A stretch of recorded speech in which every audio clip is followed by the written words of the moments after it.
শ্রাবণের প্রথম সোমবার করতেই চলে গেছিলাম বাড়ির শিবকে পুজো দিয়ে চাকলা মন্দিরের উদ্দেশ্যে। তো আজকের দিনে সবাই অলমোস্ট সব মেয়েরাই শিবের উপোস করে, আমিও তার অন্যথা নই। আমি সেই ছোটোবেলার থেকে শ্রাবণ মাসের উপোস করি। অনেকে করে শিবের মতো বর পাওয়ার জন্য, আমার ভালো লাগে তাই আমি করি। সবাই তো না হয় কিছু চাওয়ার জন্য করে, আমি না হয় এমনিই করি ভালোবেসে। এনিওয়ে, আমি ভেবেছিলাম হয়তো অতটা ভিড় হবে না, বাট হয়েছিল, মোটামুটি ভালোই ভিড় হয়েছিল। আর আজকে আমাদের স্পেশাল গেস্ট ছিল আমার 4 ভাই, গুচু গুচু কাজু কিশমিশ, মানে আমার গপুর। তো ওদের নিয়ে মামনি বললো চল ওদের নিয়েই যাই, আর ওদেরও ইচ্ছা হয়েছে যখন, তা না নিয়ে কি আর যাওয়া যায়।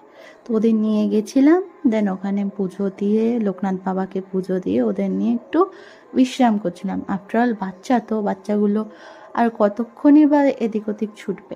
তারপরে বেরিয়েছিলাম বাচ্চাগুলোর জন্য খেলনা নিতে, আর তার সাথে আমার মেয়ে আর আমার জন্য।